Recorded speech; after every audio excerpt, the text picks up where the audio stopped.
Hello, everybody, and welcome back to Cooleen Media. It's myself, Aaron Prendergast, and I'm joined today by Jason Keelan from the Loaf of Bread podcast. A little bit of a different setup this weekend. I believe Seamus is away in Berlin. I think Matthew. I don't know where Matthew is actually, but he's obviously busy with something. And then you've got Liam as well, who's in I think in Amsterdam or Netherlands or something like that. So the lads are definitely well travelled. We've drafted in the next best man in Jason Keelan from the Loaf of Bread podcast. Making an appearance off the bench and everything else. Jason, how's life? How's tricks? And yeah, good to you're actually the first official guest we've had on the show. So there you go. You know, you'll be telling your friends and family about this for years to come, I'm sure. Yeah, definitely. No, like I've obviously kept up with everything that Cooleen's done. As I was saying to you offline, I think it's a cracking name. It's very memorable, very catchy, and you have a great bunch of lads, to be fair. You have a bit of everything, and you have the Midlands included, which is always nice as well, of course. So, but yeah, it's going grand. Otherwise, very honoured to be the first guest on Cooleen as well. Very excited. Yeah, it's just a pity one of the big games is called off. But look, it is the way it is. But still plenty to talk about, I'm sure. Yeah, no, absolutely. Like there is still plenty to go through, and even seeing there Peter in the comments very much leading the charge there. Peter says here, hey lads, a shout out to Kieran Martin, who has retired the county boots, a great servant for the Lake Men for a good spell. His club Maryland won Celebrity Banished Door, led by Marty Whelan. Well, I suppose like as a Westmeath man on the show, maybe that's good timing. But yeah, what were your thoughts in regards to that even? Yeah, funnily enough, I was driving through town here in Mullingar, and I saw Kieran about 2 minutes after that statement came out. Funnily enough, look, he's a lad I've always had great time for. I was emceeing a dinner dance for my cousin's club last year, St. Joseph's in Streamstown, and Kieran came along as the kind of guest as well. Just very easygoing lad. Really, really sound. I can't think of anyone who wouldn't have liked him, having him around the dressing room. Funnily, he actually said last year that he was enjoying football with the new rules. He said it was the kind of first time in a long time that he felt he was enjoying training, he was enjoying matches and stuff. And then the retirement, I suppose, to some people it mightn't have been too surprising. To others, it might have come as a little bit of a shock, particularly after knowing that he said that as well. But he's given us some great memories, that day in Crow Park, Meath and all that. Like that was just something magical. Like he's called the Bear around here. He's called the Bear everywhere, and there's a reason for it. And it's probably his last real act with Westmeath was to kick that level and score against Roscommon as well. And it was quite a way to bow, really. The outside of the left foot in injury time with the hooter and all that, and he knocks it over and gets us a draw. And yeah, he's been a phenomenal servant.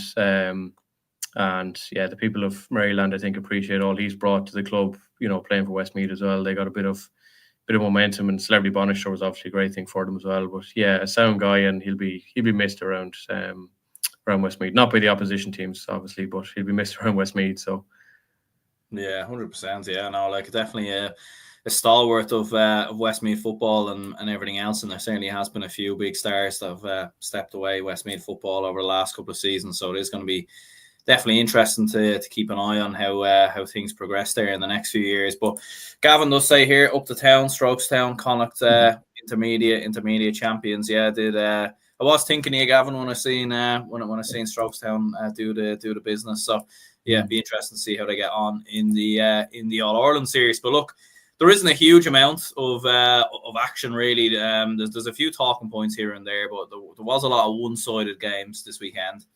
There's no question in regards to that. And I suppose we'll go on order of football. We'll look at hurling then, and then we'll finish up with Camogie. And we'll start off with the Ulster Football Championship action. It was Kilcoo 4-12, Earn Gales Ballyhale 10 points.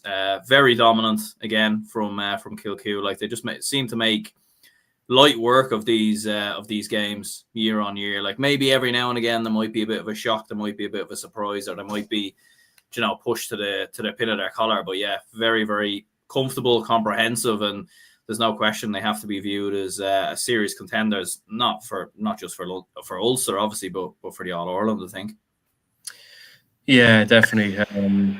a guy that I work with as well would have experience playing against Kilcoo before and recently enough, and he would say the setup up there, he said, is akin to any good county setup. Like he said, it's essentially Kilcoo have their own centre of excellence, their own kit fan, their own everything that a county team has. So it's no wonder that lads are eager to play for them, and it's why they tend to turn up. A lot of the time, if you look after lads, they'll generally play well. I was only reading bits of it after the games. Is it 7 finals in 13 seasons for Kilcoo or something along that line? I think Billy just got a little bit caught out. Like, it was never really. It was, it would have been the ultimate shock, I think, of the weekend and one of the shocks of the season if they managed to do it.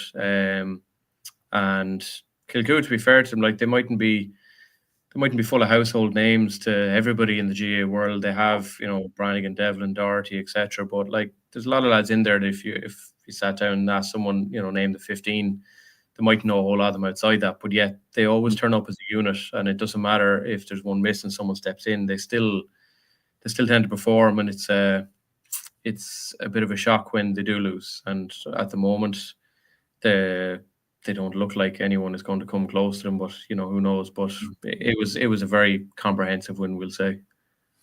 Yeah, no, absolutely. Like, I think there was only 3 points in it at half time, so it was close enough in the early stages. And I thought Aaron Gales were doing well to stick with Kilcoo. But yeah, like, one of the most impressive things like I've seen with Kilcoo like over the last couple of years is just their ability to score goals. Like, I mean, they cut Scottstown apart last year in that final, and then in this game as well. And they're getting scores from everywhere as well. Like, even just looking at it here, like Sheelan Johnston with 1-1, Eugene Brannigan with 1-1, Paul Devlin with 1-1 as well. So like, there's no, sometimes with certain club teams you might pinpoint one or two kind of key players. I feel like with Kilcoo there's no distinctive key player because they just have so many of them.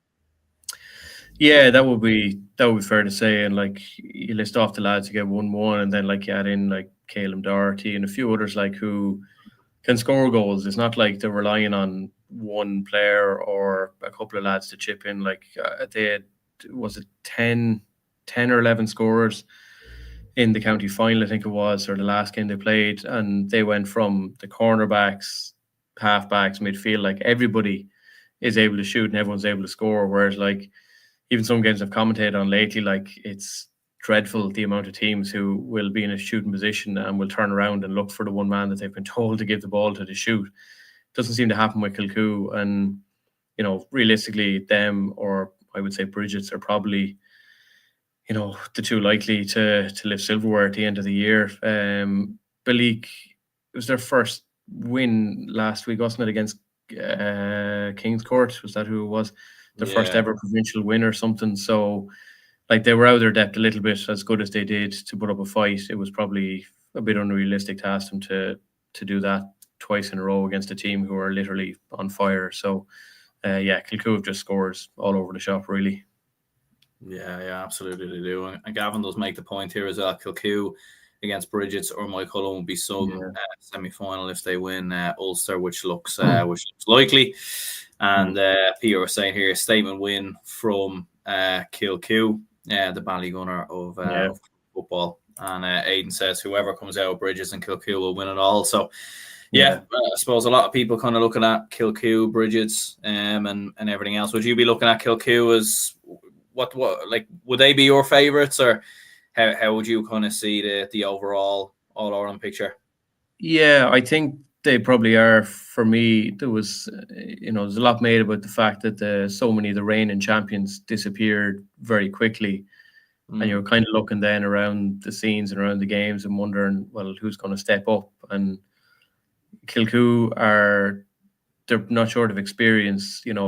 They've beaten, as you said, mauled Scottstown before. So like, the best that really will come against them in Ulster, they've already demolished. So there's nothing to say that they wouldn't go down and hammer the Munster champions. And I think Leinster clubs, like, from what I've seen so far, like, the standard isn't fantastic in Leinster in football or in hurling really either. So I wouldn't, if they can get through Ulster, obviously with Scottstown and Newbridge being abandoned, obviously that makes it a little bit more awkward.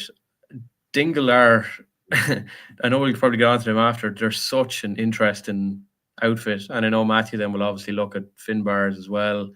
I don't think the winner's coming from Leinster. If if we want an honest opinion, like the standard so far, as I said, hasn't been great, but Kilcoo would certainly be. And I wouldn't normally root for a lot of the teams from Ulster because of previous history with hating the way they played football so much. But I do like the way Kilcoo go about it, and they are attacking. As you said, they will score goals. Like so, yeah. To me, they'd be my favourites at the moment, ever so slightly. But it'll obviously depend on whether if they get out of Ulster, I don't think they'll be stopped. Put it that way.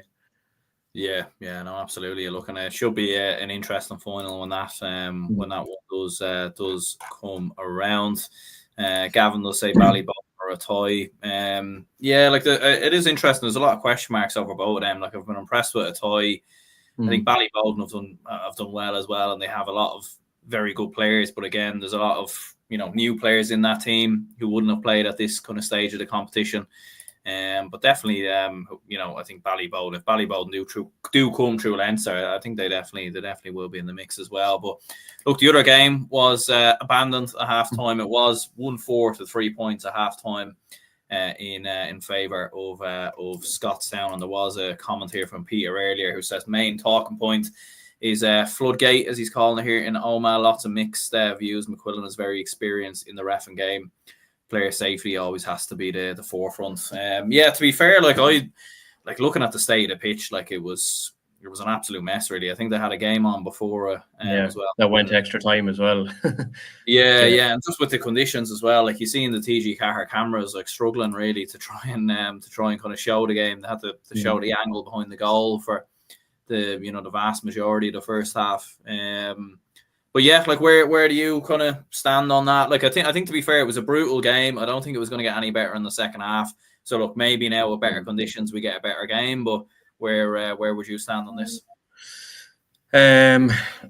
Like I suppose if, compared, say maybe down here at home where we have Cusack Park, the county board called off a lot of games in the past couple of weeks in Cusack Park, specifically just to make sure that the Downs and Tullamore could go ahead in Leinster, because there is some precedence apparently that the senior fixtures have to be in the county ground, because the Downs, my club down here, the Downs obviously lost Tullamore. Their facilities would actually be ideal to play a game in, but they weren't allowed, so had to be in the home, the venue of the county as such.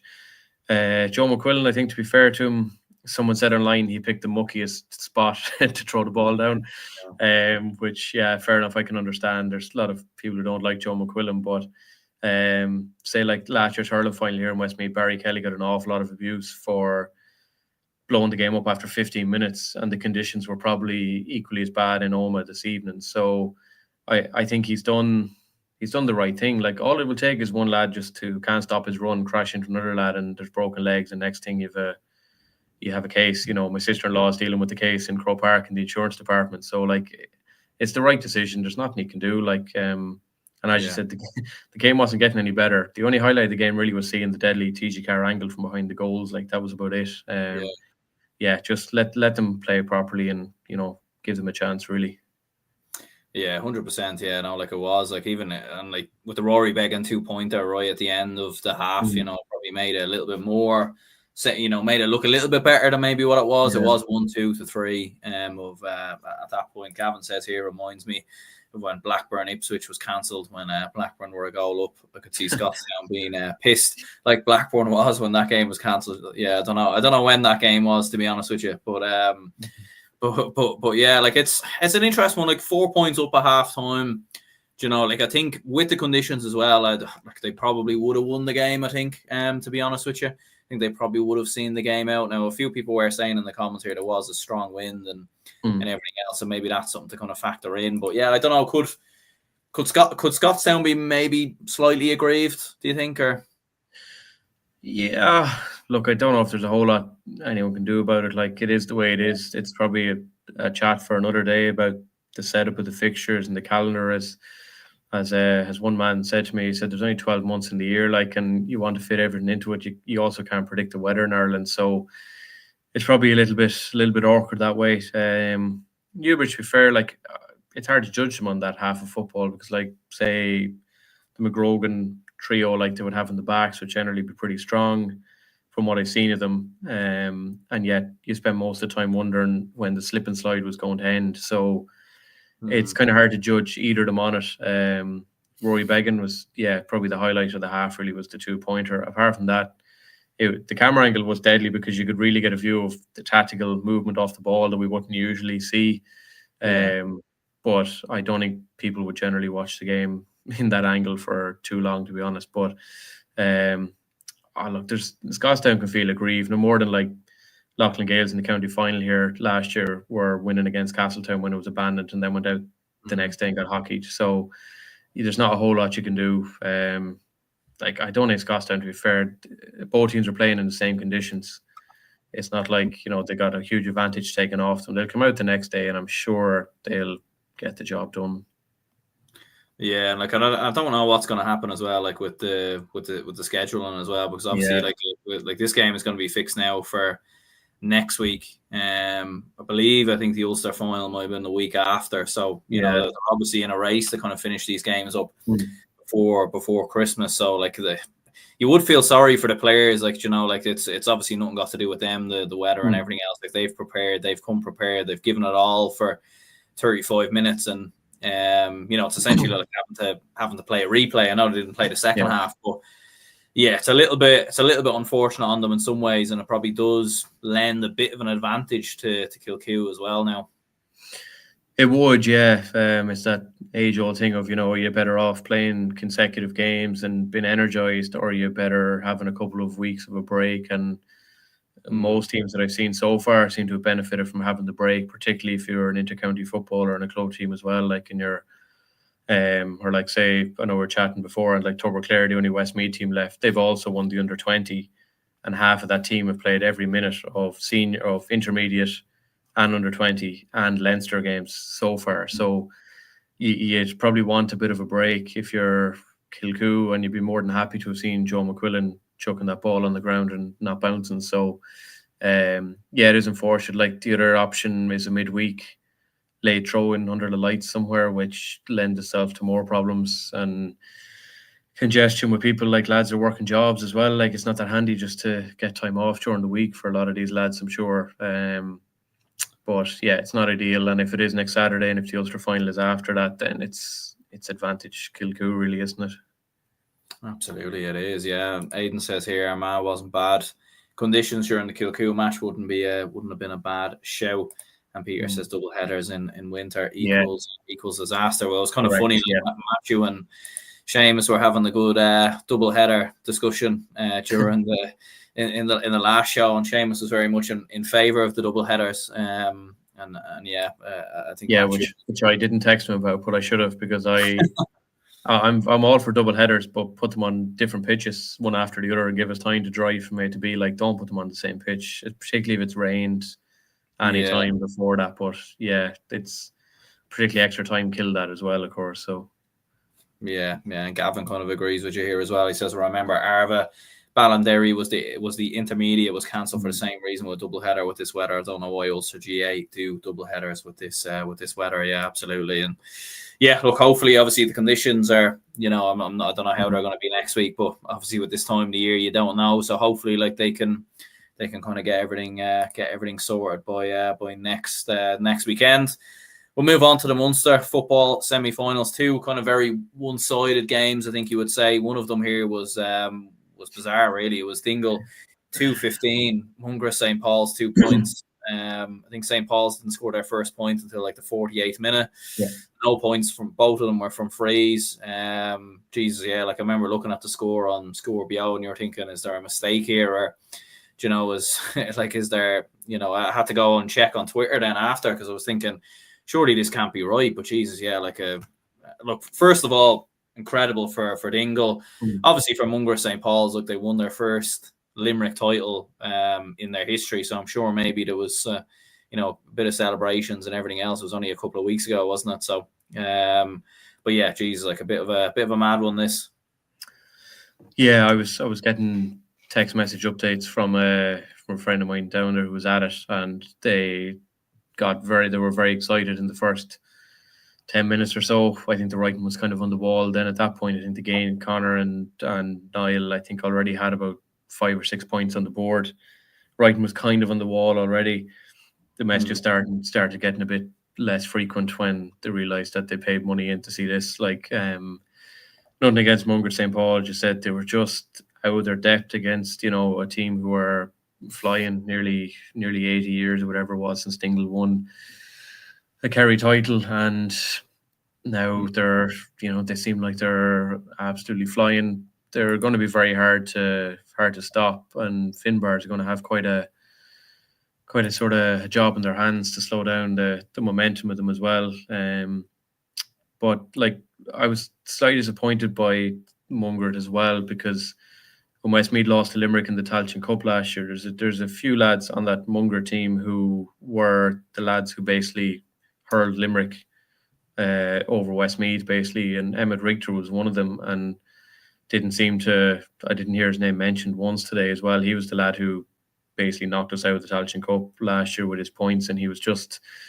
He was probably the lad that Westmeath's defence struggled most against, and yet Munger kicked 2 points from frees in the whole game. One of them was in stoppage time as well, as you said, which is terrible for football in so many ways. Like, and I know you could argue like Munger beat Newcastle, or Newcastle West wasn't in the final, so like maybe the standard in Limerick is just not up to the pace of the standard in Kerry, and it's a bit of a mismatch. But like, Dingle can only beat what's in front of them, and they certainly did that. Like, and as I said, the game was over after 7 minutes, I think, and Dingle just were kind of scoring freely. I think Thomas Sullivan kicked a few as well. So like, yeah, it's bad for football.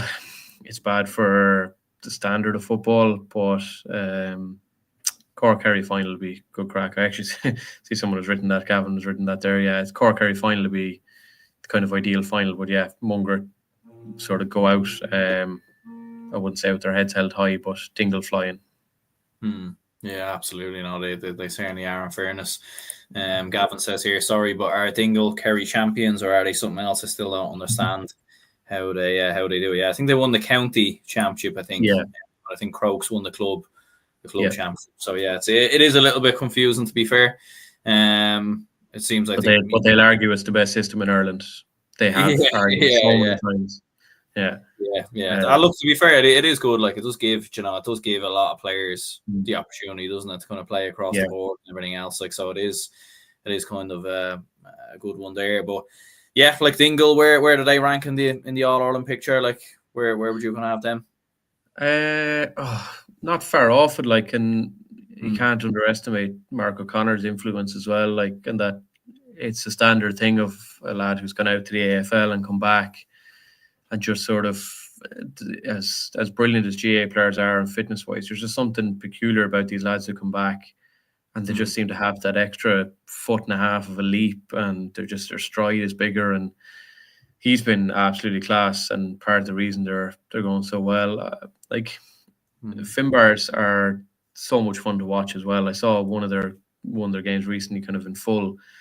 It's the best final, I think, really, of probably the four is probably going to be this one. Yeah. And I know Connacht is a good final as well, and there's potential for a decent one in Leinster as well, and obviously, Kilcoo, and I would expect Scottstown to be there as well. But I think the Munster final is probably going to be the most interesting, and maybe that's the first time in a while that it actually might be the case, where there's two teams who could contest an All-Ireland, possibly playing each other in a final. So two big scoring teams as well. Generally, Dingle put up a few big scores in Kerry. So for me, they rank. It's easier to rank these when they get out of their province, put it that way. And I know Matthew will be going for Finbarrs, I'm sure. So I think Dingle could beat Finbarrs if they got to the last four. I'd love to see Dingle and Kilcoo in a final. I think that'd be like the best All-Ireland final in a long time. But they're up there in my top two, maybe, them and Kilcoo. Yeah, no, look, they're definitely in the conversation as well. Like, when you have the Gainies doing the business as they are, like when you said, like Conor Gainey with 2-2, Paul Gainey with 3 points, Dylan Gainey with 2, you had Noel Gainey with 4 points as well, Tom O'Sullivan with 2. And yeah, they do have Mark O'Connor back. I think there was some questions. Would he stick around for the Munster Club Football Championship? I think look, if he's going to play in the semi-finals, I think you'll most likely see him in the final, to be fair. But yeah, no, you mentioned Finbarrs there. They comfortably beat Éire Óg 320 to 14 points as well. I suppose not as bad from an Éire Óg Ennis point of view in terms of scoring wise as what we've seen with Mungra St. Paul's. But yeah, very, very dominant performance from Finbarrs. And again, you know what Dingle can do, the Bars showed that they can absolutely do as well. Yeah, and they're some club, like they're really coming to the fore in everything, like between football, hurling, camogie obviously as well today, or this weekend, and they've talent kind of all over the pitch in a lot of Cork lads as well. Like, and I know, again, using Westmeath's reference, we went down to see Westmeath play Cork. Like, Ian Maguire was just, it's the first time I'd seen him properly. And geez, he's such a class footballer. I couldn't get over how good he was. And then you've like, what else we got? Hayes, Barrett, Sherlock, Stephen Sherlock as well. Like they've so many lads, and they're a bit like Kilcoo. They mightn't necessarily be the names that roll off the tongue, like, and you can name their 15 fairly comfortably, but yet they are seem to be a very tight-knit unit. And was it Brian Hayes got the hat-trick again? That's his second hat-trick. Yeah, and another Clare team was on the wrong end of it as well. And then the hurlers up against Ballygunner, the girls obviously winning the camogie. Like, they're flying. I kind of felt sorry a little bit for Éire Óg. It was great for them to be doing well, but just a little bit out of their depth. I know Icahn didn't have a great game by the sounds of it. Their defence struggled a little bit. I know they've a good defender. I've heard people mention him a few times. Gavin Dory, I think is how you pronounce his surname. But they didn't seem to have a great game at all in general. So yeah, you'd have to fancy.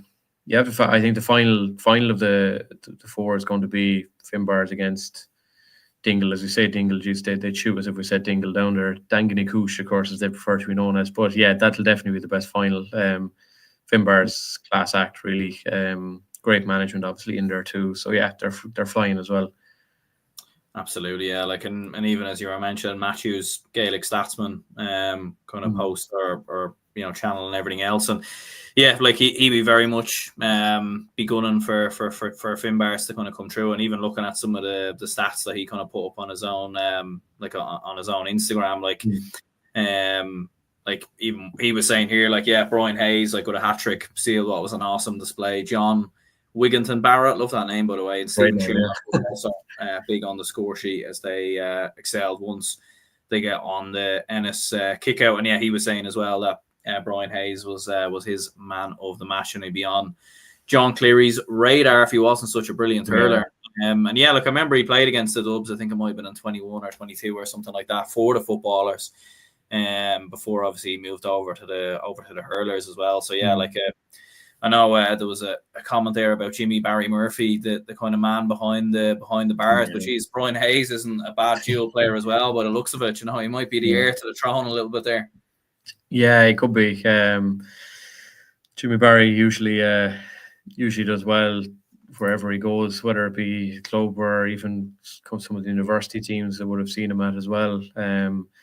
But yeah, Brian Hayes is some talent, and it's very hard. I think it's harder to be a dual player now than it ever was, particularly at that county level. So it would be brilliant, though, to see him coming out in both, and like, it would be a fantastic story. But he also run the risk then, of course, of falling back in one and trying to up your game in the other one and trying to stay with training and all that. But he's certainly a top talent, and yeah, any county team would take him in any code, to be honest. Yeah, Aidan's given us an old power rankings here as well. Kilcoo first, Bridget second, Dingle third, Bowden fourth, Mike Cullen fifth. Yeah, that is an interesting one. All right, yeah. I don't know. Mike Cullen fifth, yeah. I don't know. Yeah, it's a tricky one. I'd probably nearly have Bridget's first, maybe. I don't know. That's just my opinion, given off what how good they looked a couple of years ago. Dingle are looking very strong as well. There's no doubt about it. Like, to be honest, like, I think there's not much between a lot of the teams. I'd nearly probably put Scots down in that ranking maybe as well. Maybe I'd have them maybe in the top 5. But Jesus, yeah, like there is, like, even looking at there, like it is so decisive, like, you know, the voice of or whatever. Like there's very little between a lot of these teams, I think. Yeah, I Ballyboden, and it's nothing against Ballyboden at all. Obviously, I haven't lived in Dublin for more than a decade, but I just think the standard they're playing against is slightly inferior to the standard that all the other provinces are playing against. And yeah, while Ballyboden might come through Leinster and like I'm trying to think who else, like Port are still in it, obviously. My brother-in-law's just taken over as chairman of the club there as well. I'd better give him a mention or be shot. I don't think the standard for a strong Dublin club matches the standard of the Dublin Championship. So Ballyboden are probably going to be taking on teams where, yeah, they mightn't win by cricket scores, but I don't think they'll get the same intensity of games. And then you've got Kilcoo, Bridget's, Dingle. Yeah, like is it the closest? Is it the closest, like 5 or 6 maybe teams in contention for an All-Ireland in a few years where there's no standout that you'd think, you know, in the past, like even in the hurling, like you probably would have had a look at like O'Loughlin's and Ballyhales and stuff, and they were flying, and you would have thought, yeah, fair enough, these lads are probably going to win the All-Ireland. And the football this year, it's probably more interesting maybe than other years. But I like Aidan's top 5, but I'd have a slightly different pecking order maybe. Yeah. Like I think maybe off of what we've seen so far, I think probably to have Kilcoo first probably is a fair reflection, because look, they have looked unbeatable, to be honest, and they've been beating teams at the sword like quite comfortably. But yeah, no, look, it's definitely something we'll revisit, and even maybe with the lads later in the week we'll kind of go into it in more detail. But yeah, looking at the weekend's hurling, and I suppose Shamrocks Ballyhale, look, they were pushed to the pin of their collar against Clough-Ballacolla. A lot of people, including myself, like a lot of people expected this to be very kind of one-sided and everything else, but geez, it definitely went down to the wire. Like Clough-Ballacolla actually leveled it with a couple of minutes to go. We're kind of thinking, is the shock on the cards? And Clough-Ballacolla for a majority of the second half, I haven't seen the game or seen the highlights, but from what I've read and seeing other opinions, they were the better team in the second half. But look, in the end, sometimes you have to win ugly. Sometimes you just need to get over the line. And to be fair, that's what Ballyhale have done here.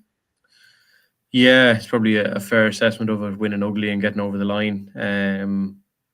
I was in Laois for Clough-Ballacolla and Castletown here from Westmeath, and it broke my heart. Like Castletown broke my heart because they were just people went into it saying, Castletown had kind of written off Clough-Ballacolla already, and they were going to stroll past them. I don't think Castletown thought that, but some other people certainly did.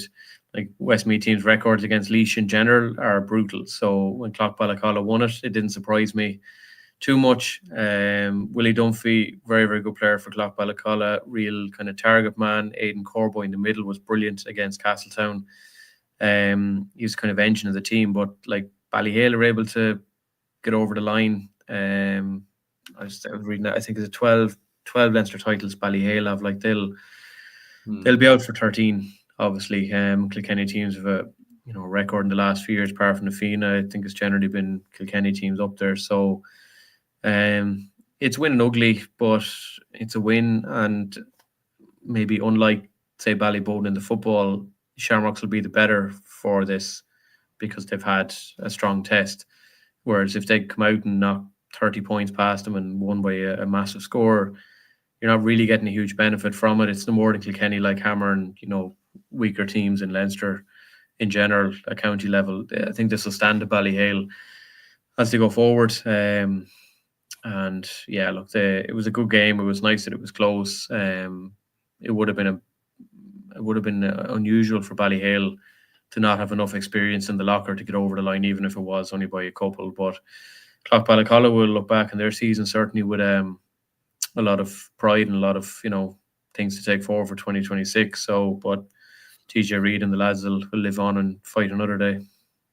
Absolutely, yeah. Like, and they were missing some key players. Like Yeah, Adrian was obviously out with everything that happened in the the yeah. end of the game against Kilcormac. Like, so they were missing a couple of players, but Noel Shortall came in, got a big goal, obviously in the first half, kind of stem the turn the tide a little bit. But yeah, no, look, yeah, you have to give tremendous credit, I think, to Clough Ballyhale, because look, they would have been heavily written off going into this game. A lot of people would have said, Ballyhale will win comfortably and everything else. So look, although they've lost the game and they'll be disappointed and everything else, they'll take, I would imagine they'll still take a good kind of amount of pride despite the defeat.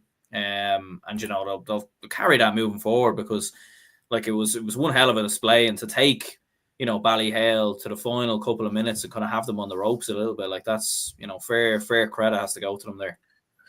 Yeah, it does. Yeah, and like they got through round one against Castletown, who were a puck of the ball away from a Leinster final last year, and were probably equally as strong, if not maybe slightly stronger than they were last year. So they overcame them, and they took on Ballyhale, with nobody giving them any real chance. To be fair, like their odds were pretty out there. It was kind of almost seen as oh well, you got your win in Leinster now, go away kind of thing. You've had enough, But for Ballyhale, like they'll be happy to say to him, like, I know I kind of just split screen going here in the house. I was sort of looking at a few things at the same time, but the two Corcoran lads for Ballyhale seem to be fairly decent from what I saw. Rory and I can't remember the lad's name, David or Dara or something along those lines. But the two Corcorans I kept hearing their name mentioned, and they seem to be kind of the engine of the team, more so because I haven't seen a lot of Ballyhale bar the highlight clips this year really. So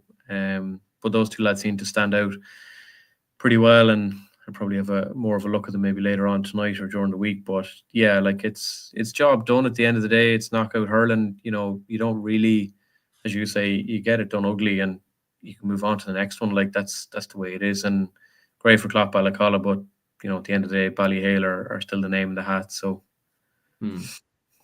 Dara Corcoran, yes, thank you, Peter. That's his name. I couldn't think of his name. Dara Corcoran's the man there. In fairness, to be fair with Ballyhale, there is a lot of there is a good few Corcorans in there. There's a few, there's a few kind of names and everything else they keep an eye on. But yeah, massive win for Ballyhale in the end to get over the line. And look, at the end of the day, if Ballyhale go on and win a Leinster title or an All Ireland, I don't think they'll be too fussed about how this game kind of went in the end.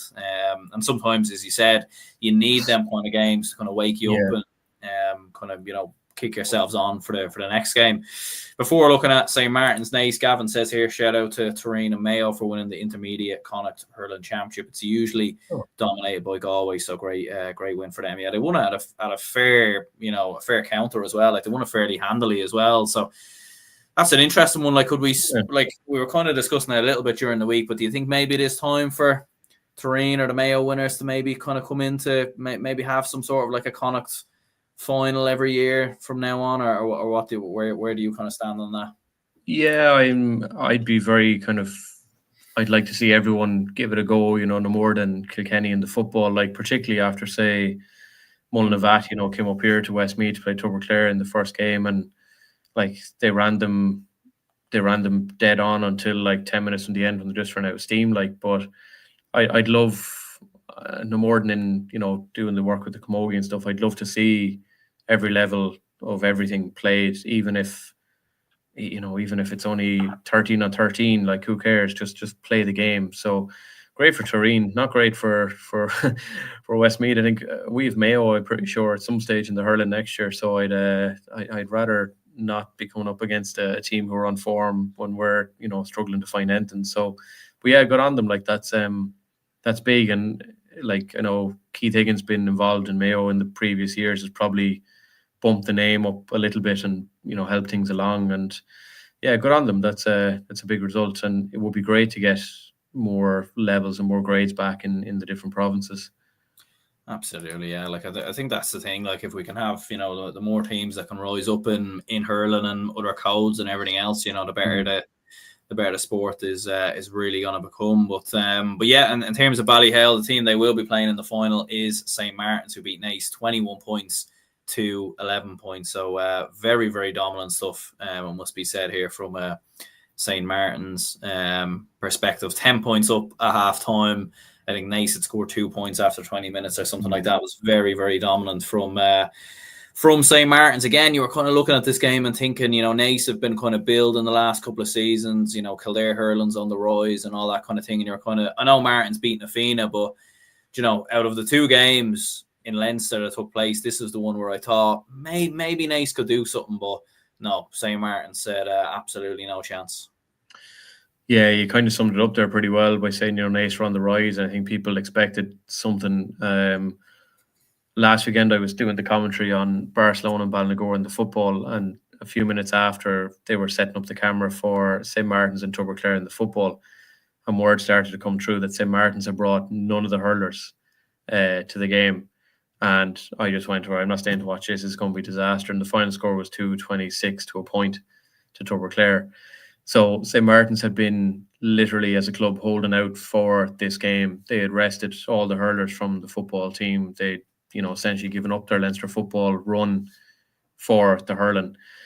And it showed, Naas were, when I was on my split screen, as I say, watching another one as well, but Naas were starting to go for goals, I think around the 40th minute from frees, which is never a good sign. That usually means that you are out the gap completely and you're just trying to clutch at straws. I think it was their 10th point in the 50th minute or something like that, which is bad going, like, for a team who are, as you said, on the rise and supposed to be doing well. And then Harry Carroll gets a stray red card for a fairly petulant, unnecessary, dig of a hurl, and that just kind of summed up their day, really. And yeah, like, really annoying if you're a Naas fan, like, when Kildare hurling, as you said, is on the rise, like, and it's generally tends to be going well. And Naas had 23, I think I wrote down somewhere downstairs, 23 goals scored in Kildare this year, only conceded 40 points in total, like, which is outrageous difference in point scores. And yet today they just got murdered. And it wasn't an unflattering scoreline to St. Martin's. Like, if they wanted to score 30 or 40, they probably could have. But Naas just weren't at the race at all. It was a dreadful game of hurling. And Rory O'Connor, I think, was asked after in the interview, did you expect it to be this easy? He obviously gave the diplomatic answer of, oh no, God, no, the conditions and all that. In his head, he's probably going, that was an absolute joke of a game. Like, why did we even bother? We could have sent the footballers up last week and given that a rattle as well, and we still would have won this. It's a frustrating one for hurling in Leinster. And I'm sure Naas fans are fairly disappointed, to say the least. Absolutely, yeah. Now Peter says here, Naas the strongest in Kildare, but not at the races in Leinster. Today it says apparently Naas won the toss and chose to play against the first half. Yeah. What were they thinking? Like 10 points down because of a silly decision, like, and I suppose it doesn't help the club either when, like, Philly McMahon had left in the football and they lost the football title as well. Like, things do filter through, like, in a club like that, and it must have frustrated them a little bit, to kind of lose the crown. But yeah, that choice to play against the wind is, I don't know. Anyway, look, it's one of many bad decisions they made on the day. So yeah, just especially as underdogs or whatever. Like, you want to kind of get a foot up on the opponent and kind of give yourself the best advantage. Or if you are going to play against the wind, you need to have a plan, a game plan kind of for that. You know what I mean? Just didn't feel like they had that. But as you said, like, yeah, St. Martin's are going very, very strong. Like, even looking at Rory O'Connor, as you mentioned, like 14 points he scored today. Like, so phenomenal kind of tally for him to kind of end up with. Like, they beat Afina as well. And looking at Ballyhale, who weren't exactly perfect today. Now, I know they, as we kind of said before, look, they'll be far better the next day. There's no question about it. They'll raise their game, and I think both of us would still very much have Ballyhale as the favourites. But is there a chance there for Martins going into that final? Like, they did beat Afina, and they have been knocking around the block for a while. So you wouldn't say it's inconceivable that a shock, could happen. Yeah, and I suppose at the same time, we don't want it to become a Rory versus TJ type final where it's just a free take and shootout, which would be kind of frustrating as well. But yeah, like they have every chance. Like in a 60-minute game in crappy weather, like which could easily affect the game. In the next couple of weeks and stuff. Like you could see it happening. It's just Ballyhale, a bit like Kilkenny, like will rise to whoever they need to play against, and they'll rise to that level pretty quick. Um, like if Kilkenny are playing a poor team like in Leinster years ago, they'll just do enough to get over the level of the team they're playing and they'll win. Whereas if they're playing like Galway or someone in Leinster or they're playing Cork or whatever, they'll rise to the level of that team and they'll go a bit further. Ballyhale are kind of similar, and the likes of TJ and obviously Adrian Mullen, hopefully, and all that will be back as well. Like you would expect them to come through it, but at the same time, when I see Peter said it there in the comments, like St. Martin's would love being the underdog. Like, sure, who doesn't want to be an underdog in a game like where nobody gives you a prayer and you literally can just play to your own game and who knows what happens. Like, but just because Ballyhale won by 3 and St. Martin's walls through Naas, I wouldn't read massive amounts into it either. I still think Ballyhale are experienced enough at this level to get over the line comfortably if they needed to.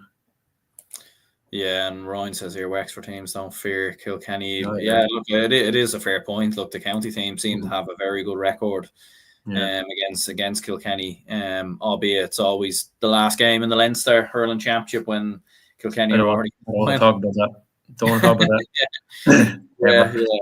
Yeah. No, look, that's certainly a controversial topic. We'll kind of edge away from that one, and look, we'll discuss the Camogie final then as well, because the Munster Camogie final, St. Finbarrs 3-11, De La Salle 2-12, first ever Munster Camogie championship for St. Finbarrs. So yeah, incredible result for them. They were 1-6 to a goal down after 15 minutes, so there's no question they were struggling there, and it was fairly late on actually that they turned it around, sort of towards the end of the game. A late Kate Wall goal actually turned the tide. She actually finished with 2-4 in total. So yeah, big result for Finbarrs. And look, between football, hurling, camogie, like they've an incredible club, really. Like, I mean, like as you said, like still very much in with a shout for the Munster football. But yeah, an incredible result here.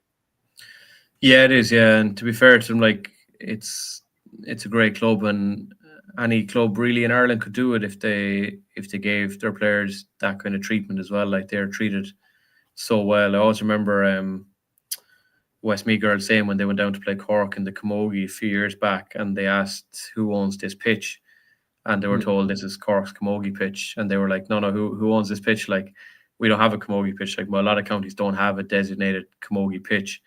These girls had proper facilities and everything, and it feeds down into a club then, when you're used to playing at that standard. And to be fair to them, like, it is surprising in some ways that that's their first title, but at the same time it also shows how the club is absolutely flying, like as you said, in everything. Like it's incredible for one club to be able to sustain that, like, and it'll be interesting to see how long that continues on for. I didn't get to see the game. I only got to read a few reports and stuff from it, and got to text a couple of the girls down there just to kind of find out who would have sort of followed the game. It sounds like the Cahalan trio kind of dominated proceedings for a lot of it when Finbarrs got going, and then Sorka McCartan with frees as well. So I'm delighted for them. You would feel sorry for the likes of Beth McCartan, who is a real household name, to be on the wrong end of a defeat like that. But it seems to be all coming up rosy for Finbarrs at the moment. So they play, someone said they're playing in Ashburn next weekend now, I think, in the semi-final against Shamroga as well, who won't be easy. But I think the winner of the All-Ireland really is coming from the other one, Athen Ryan Dixborough. I don't think anyone is really, bar St. Finbarrs maybe, or Shamroga maybe will pull something out. But you have to fancy a team who've won All Irelands, in the past. I think they've won each, and losses and finals. Like, it'll be interesting. But I think the winner's coming from the other side of the draw, I'm afraid. Yeah, like would you be kind of looking towards Dixborough as the All Ireland favourites then? Yeah, I think so. I do like Athenry. I've always kind of obviously Galway dominated a lot of the All Stars this year as well, which Galway Camogie has kind of been on the rise, and we would have gone down and played them in the intermediate last year, and got a bit of a welcome to Galway type game, I suppose. But I think Dixborough are just tend to be a little bit stronger historically anyway. I think they won it a few years back, maybe 3 or 4 years back. They won the All-Ireland. So, I think Finbarrs' journey might maybe go one more game. They might get to a final, but I think the winner is definitely coming from the Athenry Dixborough side for sure. Yeah, no, absolutely. Yeah, I think Dixborough, and to be fair, have looked phenomenal so far this year. Athenry have obviously been very, very strong as well. And look, who knows? It'll be great for the Bars or something of that nature. Maybe to make a stab at it and have a new winner or something like that. I think club championships have made the case on previous shows and everything else. You do have a lot of the same teams a lot of the time kind of coming through a lot of the respective championships, and it is great when you see kind of new teams coming on the board. So I think it would be nice to see the Bars kind of make a good push at it, or something of that nature, because I feel like you do get a lot of the same teams kind of a lot of the time who are winning these championships, coming through Ulster, coming through Leinster, and everything else. Yeah, it is like, and I'm probably like many others as well who love seeing new teams kind of appear, and it would be remiss of me, I suppose, not to mention as well, since I do run international GA kind of podcast. I did say 4 years ago when I went out to Europe to do the commentary, I said it is only a matter of time before a European side wins a provincial title, and Amsterdam at the weekend proved me right, winning the Leinster Junior hurling title. Barcelona came to Westmeath and won in Leinster for the second season running, won a game. They're now in a semi-final as well. So these new teams coming out in Ireland or even from Europe, like, it's always great. And I think that's why, like, I know you guys mentioned as well about the fact that the champions were quite quickly dethroned this year, which I think adds to the excitement of it. Like, there is in the club scene in the last few years, maybe there hasn't really been, Kilkenny dominating the hurling or Dublin winning 6 in a row type thing. Like, I think that's why the club is just so good and generally so much better than the county setup as well. And yeah, it's great to see new teams coming through, and like the Bars they are the epitome of like how to do things right, obviously, because there's no way you'd be challenging in 3 codes in the All-Ireland series like with a bad setup. Like, they must have something. Matthew must have some insight into what the hell's going on in there, because they are absolutely flying. They're going to be like the club of the year, I'm sure. They have to be. I'm sure that's sewn up already. But yeah, great to see these clubs coming through as well. Absolutely, yeah. Peter says here, lads, what did you make of the Camogie doc? I've only seen bits and pieces of it so far, but yeah, I've really enjoyed it so far. Very insightful stuff. But what have you made of it? Yeah, we had the cameras with us.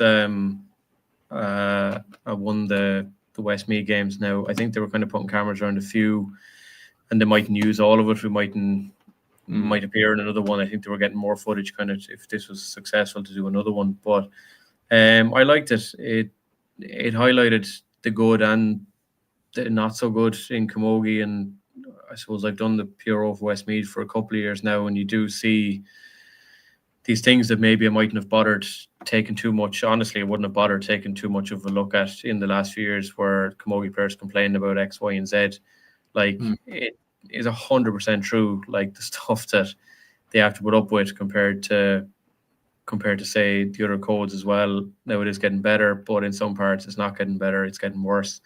You only have to look at like, the turning off the lights in the ladies football in Kildare, like that kind of thing. Like, that's shambolic. But as a documentary, yeah, I thought it was really, really good, and it gave a great insight into what the Camogie players, and look, the lads do the same as well. You're giving up endless hours of your life, and you're giving up your life essentially as a whole, nearly, to dedicate it to a sport. And I think it showed it pretty well. And yeah, it'd be nice to do a follow-up one. It'd also be nice to do a GA one, a hurling one, a ladies football one. Like, they're what we love watching. Like, so yeah, throw up another one would be great. Absolutely, yeah. Like I think more documentaries, like I remember I Yeah. was saying that to the lads during the week as well. Like I think having more content for fans to kind of get into and everything else. I think we remember the great GA documentaries and even Yeah. the ones of Westmeath, of course, as well. When they won that Leinster title. So like I think like the more content we can have, the better. And I think it's a great way to grow the game as well. Even for the kind of casual fans as well. Yeah, I said it. I threatened to try and see if it was possible to revive it. I'd love to bring Celebrity Bonus Tour back in a more sort of same kind of way, but show more of the actual action on the pitch as well. Because it was the one thing I didn't like about it, was it just focused too much on the celebrities. And like my brother's team were on it 1 year. Brian Ormond was coaching them, and I was teaching Brian's daughter at the same time. And I remember saying to him, I was like, geez, it was all about you, wasn't it? And that's just the way it was. Unfortunately, they didn't focus on the lads too much. So I'd love to bring it back, but actually stick the celebrities in and make them actually suffer a little bit, and then put the matches on, as well, and let us see some of the games. But yeah, it would be nice to have more documentaries and fly in the wall type stuff nearly as well. Would be great. Absolutely. Well, look, listen, lads, I think that very much wraps it up. I suppose not a lot of talking points, not a lot of discussion points. So we've got everything kind of discussed in and under the hour. So look, cheers anyone who tuned in. Hit the like button and subscribe. Cheers very much for Jason for coming on the show. You're welcome on again anytime. And we'll be back on Thursday at 8 p.m. So do make sure to check that out if you could. And until the next one, we'll speak to you all soon. Follow your instinct, baby. Follow your instinct.